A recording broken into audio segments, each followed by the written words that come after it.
இந்த வாரம் மீண்டும் டபுள் எவிக்ஷன் இருக்கா, இல்லை மிட் வீக்கில் ஒரு எவிக்ஷன் இருக்கா, இல்லை மிட் வீக்லேயும் ஒரு எவிக்ஷன் பண்ணிட்டு எண்டுலேயும் டபுள் எவிக்ஷன் பண்ணுவாங்களா அப்படின்னு ஏற்கனவே 2 நாளாக பல விதமான குழப்பங்கள் இருக்குது. அது போதாதுன்னு பயங்கரமான மேட்ரு ஒன்று இன்றைக்கி சிக்கியிருக்குது. எப்போ கண்டென்ட்டுக்கே பஞ்சம் இல்லாமல் வழக்கம் போல் ஃபயரோட பழைய பிக் பாஸாக வந்திருக்கு இந்த பிக் பாஸ் சீசன் 8 அப்படின்றது தான் எக்ஸ்க்ளூசிவ் நியூஸோட நம்ம வந்திருக்கோம். டெய்லி தர்பார் நேர்கள் அனைவருக்கும் வணக்கம். இது பிக் பாஸ் சீசன் 8க்கான ரிவ்யூ. 24/7 பார்க்கும்போது நிறைய கண்டென்ட் கிடைக்குது. ஆனால் அந்த கண்டென்ட்டை ஒழுங்காகவே இவங்க வந்து 1 hour ப்ரோக்ராமில் போட்டதில்லை அப்படின்ற குற்றச்சாட்டை நம்ம ஏற்கனவே வச்சுருந்தோம்.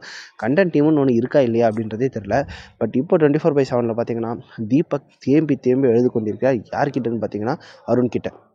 தீபக்குக்கும் அருணுக்கும் பயங்கரமான சண்டை வந்திருக்கு. அந்த சண்டையோட முடிவில் தீபக் ரொம்ப பிரேக் ஆகிட்டு அழ ஆரம்பிச்சிருக்காரு அப்படின்றதா இது. பல அப்டேட்ஸில் வந்து முக்கியமாக வந்து பார்த்திங்கன்னா எவிக்ஷன் பற்றின அப்டேட்ஸ் மட்டும்தான் பிக் பாஸில் பரபரப்பாக இருந்துச்சு. ஆனால் இப்போது முதல் முறையாக கண்டென்ட் பற்றிய அப்டேட் அப்படின்றது இது வந்து இருக்குது. காரணம் என்னென்னா, அந்த வீக்லி டாஸ்க்கே வந்து ஒரு டஃப்பான டாஸ்க்காக கொடுக்க ஆரம்பிச்சிருக்காங்க. தொழிலாளர்கள் வெர்சஸ் முதலாளிகள் அப்படின்ற மாதிரி ஒரு டாஸ்க்கு கொடுத்துருக்காங்க. ஒரு ஃபேக்ட்ரி செட்டப்லாம் பண்ணியிருக்காங்க. நீங்கள் ப்ரோமோவில் பார்த்துருப்பீங்க. பட் இதில் ஒரு பிரச்சனை என்னென்னா, யார் தொழிலாளி யார் முதலாளி அப்படின்றத வீட்டுக்குள்ளே இருக்கிற ஹவுஸ்மேட்ஸே டிசைட் பண்ணுற மாதிரி வச்சுருக்காங்க. இதெல்லாம் 24/7 வருது. எந்த அளவுக்கு 1 hour ப்ரோக்ராம்லாம் காட்டுவாங்கன்றது தெரியல. அவங்களே பேசி ஓகே நாங்கள் லேபராக இருக்கோம், நாங்கள் இதுவாக இருக்கோன்ற ஒரு போட்டி மாதிரி வச்சு அவங்களுக்குள்ளேயே டிசைட் பண்ணிடுறாங்க. இதில் ஒரு பிரச்சனை என்னென்னா, அருண் மாதிரியான ஆட்கள் வந்து லேபரில் போயிட்டாங்க. அந்த லேபர் அப்படின்றவங்க வந்து அவங்களுக்கான உடல் மொழி, அவங்க பேசுகிறது, நியாய தர்மத்தை பற்றி பேசுகிறது அப்படின்றது இருக்கும். அருணை பொறுத்த வரைக்கும் அடித்து பேசணும். ஒருத்தர் ஒரு பாயிண்ட் சிக்கிட்டாருன்னா அதையே பிடிச்சி அடிக்கணும் அப்படின்றது தான் அவரோட ஸ்ட்ராட்டஜியாக இருக்குது. அவருடைய ஸ்ட்ராட்டஜியை பொறுத்த வரைக்கும் முதலாளியாக இருந்திருந்தால் கொஞ்சம் பெர்ஃபார்மன்ஸ் பண்ணுறதுக்கு, அவருக்கு ஸ்கோர் பண்ணுற மாதிரி பெர்ஃபார்மன்ஸ் பண்ணுறதுக்கு ஏதாவது லாபம் இருந்திருக்கும். பட் லேபர் அப்படின்னு வந்துட்டு அவங்களுக்கான ஒரு உடல் மொழியோடவே இல்லாமல் நான் அட்டாக் பண்ணி பார்க்குறேன் பாரு அப்படின்ற மாதிரி அவங்க காமிக்கிறது 24/7 பார்க்கும்போது ரொம்ப மோசமாக இருக்குது. அது நம்மளுக்கு இன்னும் வெறுப்பாக்குற மாதிரி தான் இருக்குது. பட் நம்ம ஏற்கனவே சொல்லியிருக்கோம், விஜய் டிவி அவங்களோட ப்ராடக்ட்ஸை எப்போவுமே கீழே விடுறதில்ல. அவங்கள எப்படியாவது மறைமுகமாக பூஸ்ட் பண்ணினே இருக்காங்க. மேபி அருணை இப்பயும் காப்பாற்றுறதுக்கான வாய்ப்புகள் இருக்குது. ஆனால் இப்போ பிரச்சனை எங்கே வந்துச்சுன்னா, விஜய் டிவியோட ப்ராடக்ட்ஸான தீபக் அண்ட் அருண் இவங்க 2 பேருக்குள்ளேயும் ப்ராப்ளம் வந்தது தான். இப்போது விஜய் டிவி அதை எப்படி ஹேண்டில் பண்ண போகிறாங்க அப்படின்றது வந்து நம்ம பொறுத்திருந்து பார்க்கணும். தீபக்கை பொறுத்த வரைக்கும் பார்த்திங்கன்னா, இந்த ஒட்டுமொத்த விஜய் டிவிலே இருக்கிறதுலே அவர் தான் வந்து ரொம்ப எக்ஸ்பீரியன்ஸான பர்சன். நிறைய ஷோ வந்து ஆங்கர் பண்ணியிருக்காரு. நம்மளே வந்து சொல்லியிருக்கோம், இன்ட்ரோ கொடுத்த போது ஓஜி ஆங்கர் தீபக் அப்படின்னு நம்ம சொல்லியிருக்கோம். அருணை பொறுத்த வரைக்கும் காலையில் ஒரு வீடியோவில் வந்து பார்த்திங்கன்னா வெளியில் வந்து பயங்கரமாக பேசினிருக்காரு. அவர் என்ன சீனியர்னு நம்மளை கட்டுப்படுத்திடுவாரா, நான் தான் யூத்து, நான் தான் இங்கே இருக்கிற ட்ரெண்டிங்கில் இருக்கேன் சேனலில், அவர் பல சீரியல் அவர் பல ஆங்கரிங்கெல்லாம் பண்ணியிருக்கலாம், ஆனால் நான் தான் இப்போ ட்ரெண்டிங்கு அப்படின்னு அவர் சொல்லியிருந்தார். ஆமாம் மக்களே, 2 பேர் ட்ரெண்டிங்கில் இருக்காங்கன்னே வச்சுக்கோங்க. அருண் ஒருத்தர் இருக்கார், விஜய் விஷால் ஒருத்தர் இருக்கார். அதுக்குன்னு ஓஜி ஆங்கரான தீபக்கை வந்து நம்ம சைடில் தள்ளிட முடியுமா? தீபக் தான் உண்மையிலே பார்த்திங்கன்னா இந்த வீட்லேயே ஒரு கேப்டன்சி மெட்டீரியல் மாதிரி அவர் தான் இருக்கார். ரஞ்சித்துக்கெல்லாம் கேப்டன்சி கொடுத்து என்ன நடந்துச்சுன்னு சொல்லுங்கள். முன்னாடி என்னென்னா ஒவ்வொருத்தர்கிட்டையும் வந்து சாமின்னு கையெடுத்து கும்பிட்டுன்னு இருப்பார். இப்போ கேப்டன் ஆனதுக்கப்புறம் ஒரு சின்ன கருத்து கேட்கணுன்னாலும் 15 பேர்கிட்டையும் போயிட்டு ஒரு வணக்கம் வச்சுட்டு தான் கருத்தையே சொல்ல ஆரம்பிக்கிறாரு. இதெல்லாம் ஒரு கேப்டன் மெட்டீரியலா? ஆனால் தீபக் பாருங்கள், அந்த கேப்டன்சி டாஸ்க்லேயே ஜெயிச்சது வந்து பார்த்திங்கன்னா தீபக் தான் பெர்ஃபார்மன்ஸ் பண்ணார் அப்படின்ற அளவுக்கு இருக்கும். ஸோ உண்மையிலே கண்டென்ட் வந்து தீபக் கண்டினியூஸாக கொடுத்துருந்தாலும் அவர் வந்து வயசானவர் அப்படின்ற ரேஞ்சுக்கு இவங்கெல்லாம் பில்டப் பண்ணியிருக்காங்க. யூத்து அப்படின்ற ரேஞ்சுக்கெல்லாம் அருண் சொல்லியிருக்காரு. சரி, ப்ராப்ளம் என்ன ஆச்சு அப்படின்னு வந்து பார்த்திங்கன்னா, ட்விஸ்டர் அப்படின்ற ஒரு வார்த்தையை வச்சு ஒரு ஃபன்னாக கூப்பிட்ருக்காரு தீபக் வந்து மேனேஜராக இருக்கார், அருண் வந்து ஒரு லேபராக இருக்கார். ஸோ அந்த முதலாளி அப்படின்ற அந்தஸ்தில் இருக்கும்போது அவருக்கான போர்டு அந்த டேக் வந்து ட்விஸ்டர் அப்படின்னு இருந்ததை சத்தமாக ஏப்பா ட்விஸ்டர் அப்படின்னு அவர் கூப்பிட்ருக்காரு.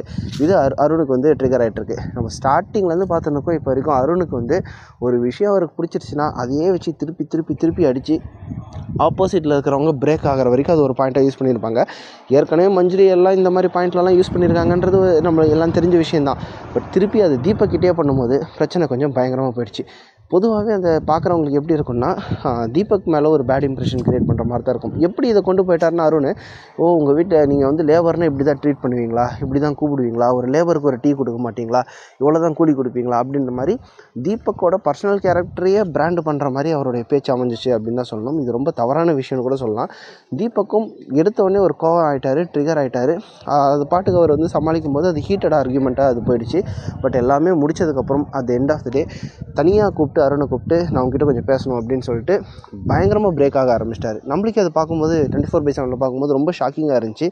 என்னடா இது திருப்பி ஏதோ ஒரு பயங்கரமான கண்டென்ட் இருக்கிற சண்டையாக வரப்போகுது அப்படின்னு நம்ம நினச்சிருந்தவங்க அதிர்ச்சியாக தான் இருந்துச்சுன்னு சொல்லணும். காரணம் பிரேக் ஆகிட்டு பயங்கரமாக எழுதிட்டு நீ இப்படி வந்து டாஸ்க்காக பார்க்கும்போது நீ சொல்கிற சில வார்த்தைகள் வந்து வெளியில் தப்பாக ப்ரொஜெக்ட் ஆகிறதுக்கு வாய்ப்பு இருக்குது. என்னோடய பர்சனல் கேரக்டரே அந்த மாதிரி தான் அப்படின்ற அளவுக்கு நீ ப்ரொஜெக்ட் பண்ணுற அளவுக்கு நீ பேசியிருக்கிற. உனக்கு நான் கூப்பிட்ட விஷயம் பிடிக்கல அப்படின்னா பிடிக்கலன்னு சொல்லிடு. அதை விட்டுட்டு இது பயங்கரமாக அதை வச்சு நான் அடிக்கிறேன், எமோஷ்னலாக அடிக்கிறேன் அப்படின்னு சொல்லிட்டு சில விஷயங்கள் நீ பண்ணினா அது பர்சனலாகவே நம்மளுக்கு ஆபத்தாக மாறிடும். நம்மளோட கேரக்டரே வெளியில் வந்து அப்படி போர்ட்ரே ஆகிடும். அதனால் அதை பண்ணாத அப்படின்னு சொல்லி தீபக் பயங்கரமாக பிரேக் ஆகிட்டார்.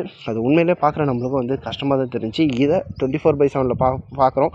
1 hour ப்ரோக்ராமில் போடுறாங்களா இல்லையா அப்படின்றது விஜய் டிவியை பொறுத்த வரைக்கும் பெரிய கேள்விக்குறி தான். இந்த சிச்சுவேஷன் ஆக்சுவலாக ரொம்ப அழகாக ஹேண்டில் பண்ணது முத்துக்குமரன் தான் அப்படி சொல்லணும். ஏற்கனவே பேச்சு அப்படின்றது தான் அவருடைய மிகப்பெரிய ப்ளஸ் பாயிண்ட்டாக இருக்குது. இந்த இடத்துலையும் அருண் எங்கெல்லாம் எமோஷனல் ஆனாலும் முத்துக்குமரன் வந்து ரூல் புக்கை கோட் பண்ணி பர்ஃபெக்டாக பேசினிருக்காரு அப்படின்னு தான் சொல்லணும். அண்ட் இன்னொரு முக்கியமான விஷயம், தீபக்கையும் எப்படி ஆடணும் அப்படின்றத முத்துக்குமரன் தான் கரெக்டாக ஃபாலோ பண்ணுறாருன்னு புரிஞ்சிக்க முடியுது. ஏன்னா தீபக்கை பொறுத்த வரைக்கும் அது வெளியில் எப்படி போர்ட்ரே ஆகும் அப்படின்றதுல ரொம்ப எமோஷனல் ஆகாரு. முத்துக்குமரன் சொல்கிறது ஒரு பாயிண்ட் தான், நீங்கள் பாட்டுக்கு இதை கேமாக நினச்சி ஆடுங்க. ஏன்னா இத்தனை பேர் இருக்காங்க, 60+ நாளாகிடுச்சு. இனிமேல் போக கேம் இப்படி உக்கிரமாக தான் இருக்கும்.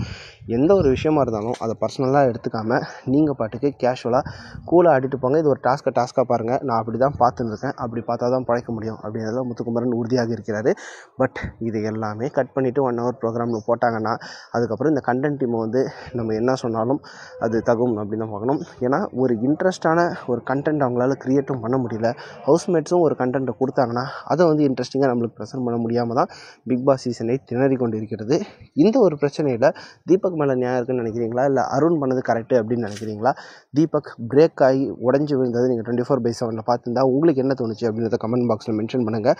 மிட் வீக் எவிக்ஷன் பற்றிய அடுத்த அப்டேட்டுடன் இன்னொரு வீடியோவில் சந்திப்போம். நன்றி.